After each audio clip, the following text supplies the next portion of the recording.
Welcome back, Guardians. I've been landing for the last 30 seconds, so I finally decided to start the recording since I figured by this time we should be hitting the tower. I'm hoping Zer's here in the hangar. We're going to... Oh, really? Seriously? Everybody needs to show up at the same time. They all wanted us to get here at the same time because, I don't know. None of these people are part of my clan, are they?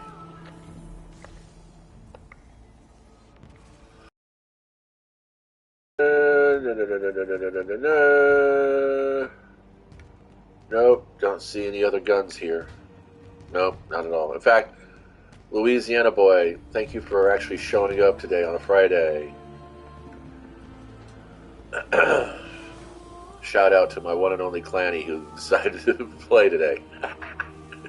It's a Friday morning. Come on, most of my clanmates out there have actual jobs and real lives to take care of. So, all right. So I'm going to say Nessus because he was at the EDZ last week. So let's go to Watcher's Grave. Oh, I get it, like Witcher's Grave. No.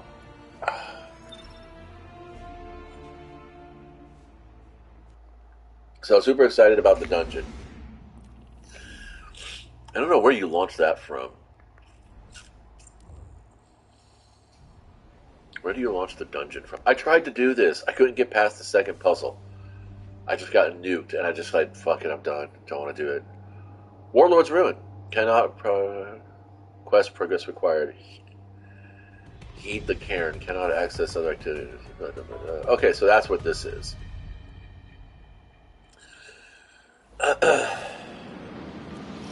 Well, that's kind of neat. Oh, based on the gamer tags, I think I chose right. It's unlikely that Zer will ever double down on a spot 2 weeks in a row. I don't even think I have any shards if he's actually taking shards. Alrighty. Probably not going to buy anything, but let's go ahead and talk about it. Let's talk about it. Wormhusk. Dodging gives a small health and shield bump. That's kind of nice.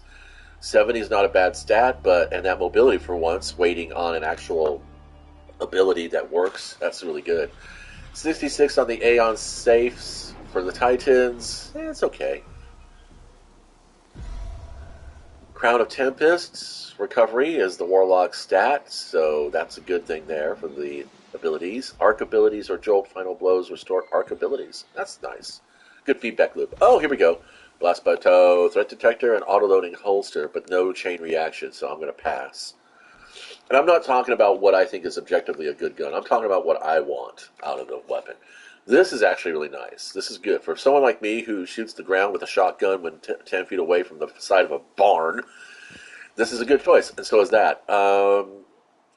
Reload speed maxed out. Yeah, the 7 Seraph Saw is not a bad rifle. It's not a bad rifle. I wouldn't call it a machine gun. Let's see. Avalon Fluid Dynamics. You can craft this and probably have the pads. Look at that. Blast readies, though.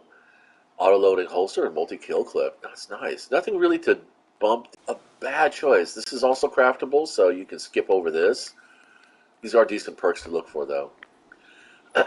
Blood Feud. I think this is also craftable, so various. Hunter armor is decent for a change. We're over 60s. Yeah, nice. 7-7. You get a 47 base mobility. Strength is 19, 26.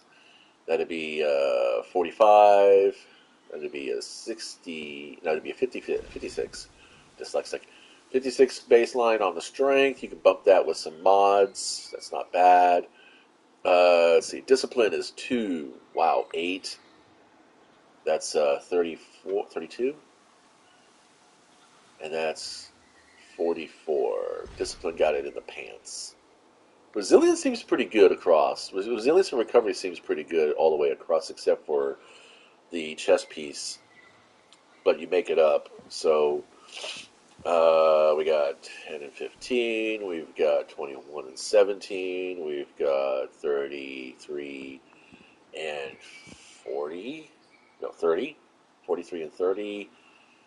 Yeah, about 50. So you're going to end up with middling points on all 4 pieces of this armor. Obviously, you can't count the cloak. I'm not going to bring in my Titan because there's no point in that.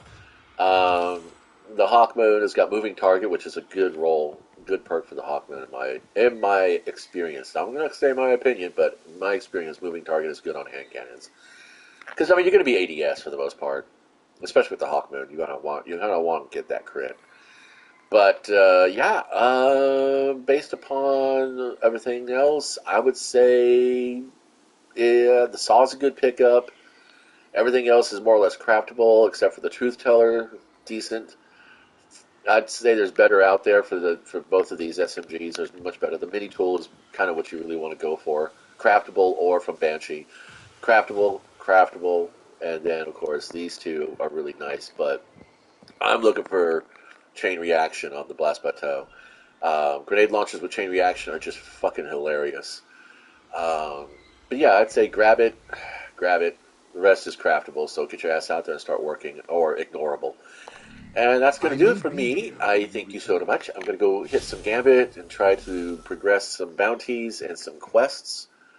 Oh, actually, let's do this. Let's do it with Blind Well real quick. Maybe that'll be kind of fun. Just do it for the chuckles. Actually, I haven't picked up any of my dares this week. Maybe I'll do that. Yeah, I'm kind of disappointed. They said that this was the season without shards, that you would just be able to cash them in, but that didn't seem to be happening, so I don't know what the fuck is really going on here. Let's go check the helm real quick. Anyway, that's all I got for today. Pretty much not going to be playing much Destiny today.